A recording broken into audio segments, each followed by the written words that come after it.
राधे राधे गुरुजी। हाँ। मेरा एक प्रश्न है, मैं बचपन से देखती आ रही हूँ, जो लोग नियम धर्म कर्म से मन से बहुत भक्ति करते हैं उनके जीवन में बहुत कष्ट है। सबके जीवन में कष्ट है जो भी भक्ति करते हैं। मैं भी ठाकुर जी को मानती हूँ, उनके इर्द गिर्द ही मेरे विचार रहते हैं, लेकिन इतने नियम मैं नहीं पालन कर सकती। जो थोड़ा होता है वो मैं करती हूँ, लेकिन जो ज़्यादा नियम पालन करते हैं इतना कष्ट में रहते हैं, फिर भी उनके साथ तर ब तर उल्टा होता ही जाता है। तो कहते हैं कि ये सब कर्मों का खेल है, उनके कर्म है, जैसे वो कभी कुछ पिछले जन्म में किया होगा, कभी इस जन्म में किया होगा, उनका फल है उनका दुख। लेकिन मेरे को ये समझ नहीं आता कि जब कर्म करके फल लेना है, कर्म करके फल लेना है, तो वो भक्ति का उसमें क्या योगदान है, वही मेरे को। और जब भगवान कहते हैं कि मेरी आप भक्ति करोगे तो मैं हर चीज़ से आपको मुक्त कर दूंगा, आपके लिए जीवन आसान कर दूंगा, तो फिर कर्म का दोष कैसे लगेगा, मुझे वो समझ नहीं आता। वाह, सुंदर प्रश्न है, इसलिए ताली बजाओ। सब बैठो आप लोग, अच्छे प्रश्न पूछने चाहिए ऐसे जैसे इन्होंने पूछा। सब बैठो, पहले अगल बगल की बहनें सब बिठाओ। सुनो, इन्होंने पूछा है कि जब कर्म का ही फल भोगना है तो फिर भक्ति करने की क्या जरूरत है। सिंपल ये है, क्यों? सही है। अर्जुन भक्त थे कि नहीं? माइक ले लो, आगे पीछे की मैया बैठ जाओ। अर्जुन भक्त थे कि नहीं? जी थे ना। लेकिन अर्जुन को भी 12 वर्ष का वनवास जाना पड़ा। 12 साल तक जंगल में रहना कोई सरल काम तो नहीं है। 1 साल अज्ञातवास, जंगल में रहना, किसी के दास दासी बन के रहना सरल काम तो नहीं है। जबकि अर्जुन जैसा भक्त कौन होगा? कोई नहीं। फिर भी उन्हें कष्ट उठाना पड़ा।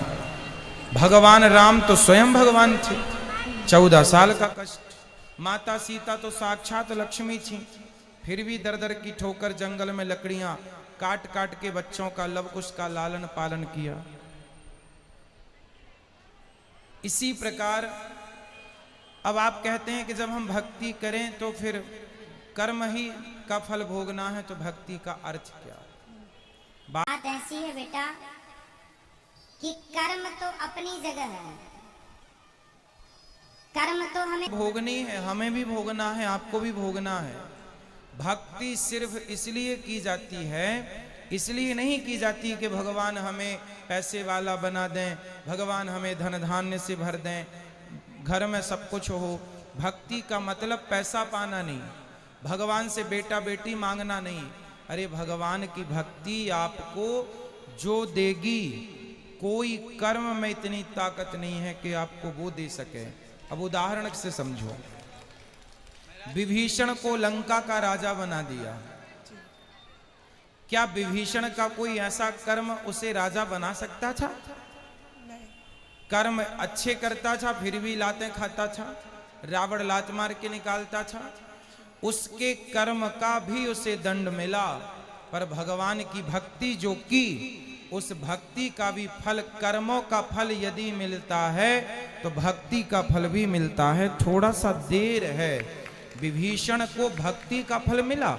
उस कोई व्यक्ति ऐसा कितना कर्म करता कि वो लंका का राजा।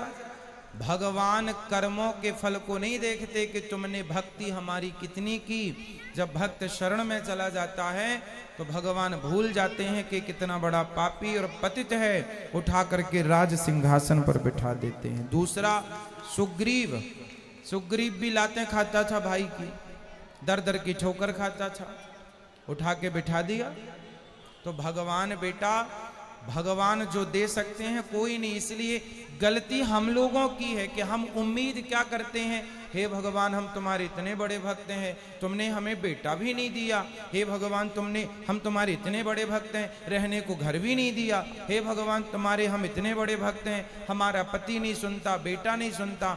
भगवान की भक्ति का मतलब ये नहीं कि तुम्हारा बेटा सुने, तुम्हारी बेटी सुने, तुम्हारा घर बन जाए। जो भाग्य, सुदामा ने सारी जिंदगी गरीबी देखी है, क्या सुदामा से बड़े भक्त आप और हम हैं? क्या हो सकते हैं? नहीं, लेकिन सुदामा से ज्यादा हमारी शिकायतें हैं। सुदामा की तो एक नहीं थी, सारी जिंदगी भीख मांगकर गुजारा किया, सारी जिंदगी भगवान की भक्ति की और मांगने नहीं गए, 4 मुट्ठी चावल अपनी हैसियत के अनुसार देने गए। जब सारी जिंदगी उन्होंने भक्ति की और फिर भी गरीबी में रहकर शिकायत नहीं की, तब भगवान ने देखा कि भक्त पक्का है। 50 रुपए का घड़ा जो खरीदती हो ना मेरी बहन, उस घड़े को भी कुम्हार हफ्ते भर पकाता है, भट्टे में महीनों तक पकता है। वो कम से कम 10 दिन की आग तो देता होगा, तब जाके वो काले से लाल होता है। माटी पक जाती है तो लाल हो गया। अरे घड़े को भी पकने के लिए आग में उसे डालना पड़ता है। तो भगवान जब अपने भक्त को पकाएंगे तो थोड़ा तो दुखों की आग में तपाएंगे कि देखें कितना कच्चा कितना पक्का। इसलिए हर हाल में गोविंद का स्मरण करो और ये मत कहो कि हमें भगवान से कुछ चाहिए। लोग कहते हैं कि भगवान के भक्तों को दुख मिलता है। अरे जो भगवान का सच्चा भक्त हो जाएगा उसे पता ही नहीं चलेगा कि दुख क्या चीज है, उसे तो सुख ही मिलेगा। गोपियों को भगवान की याद में रोने में भी सुख था, कैसे कहें हम कि ये दुख था। इसलिए जो हो गया उनका वो दुख तो है ही नहीं। दुख तो वो लोग दुखी हैं जो कोठी बंगलों में रहकर भी जो ईश्वर को भूला पड़ा है, वो सब दुखी हैं। और जो ईश्वर की शरण में है, याद कर रहे हैं, सब सुखी हैं। अब उस सुख को आप दुख मान रहे हैं, वो अलग विषय है। इच्छाएं ज्यादा है ना बेटा आपके अंदर, इसलिए वो इच्छाएं आपको दुखी बनाती रहती। इच्छाएं छोड़ के एक बार शरण में चले जाओ, वो कभी ना पाया होगा आपने जो शरण में जाकर के प्राप्त हो जाएगा। एक बार सच्चे होकर जाना।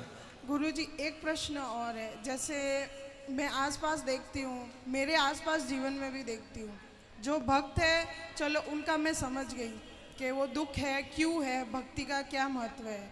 लेकिन जो भक्त को दुख दे रहा है, जो उसको गाली दे रहा है, उसको उस चीज़ का एहसास भी नहीं होता। मुझे नहीं समझ आता वो क्या सोचता है, वो ऐसा क्यों करता है। और उसका पूरा जीवन अच्छे से चल रहा होता है और वो भक्त रो रहा होता है, और उसका पूरा जीवन अच्छे से चलेगा। अगर उसको सजा मिलेगी तो वो भी मरने से कुछ दिन पहले, तो उसका जीवन तो मज़े से गया और भक्त का पूरा जीवन रोने में या कष्ट में तकलीफ में गया।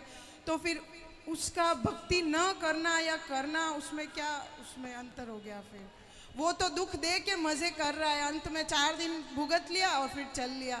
वो बेचारा भक्त पूरा टाइम रोता रहता है, गाली जो खाता भक्त रहता है। होता है ना बेटा, आप किसी भक्त को जाकर पत्थर मारिए, आप किसी भक्त को जाकर के लाठी और जूते से मारिए, तो मारने वाले की तरफ भक्त जब देखता है ना, तो वो ईश्वर से प्रार्थना करने लगता है, हे भगवान इसने मुझे जूते मारे हैं, हे भगवान इसने मुझे पत्थर और लाठियां मारी हैं, हे भगवान इसे क्षमा कर देना।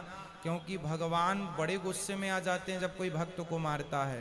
पर वो भक्त, आज की कथा सुने आपने, द्रौपदी के 5 बेटों को मार डाला था अश्वत्थामा ने, और भगवान ने पूछा कि बता क्या करूं इसके साथ। तो द्रौपदी ने क्या कहा, छोड़ दो छोड़ दो। कोई भक्त यदि बदले की भावना रखे बैठा है तो भक्त हो ही नहीं सकता।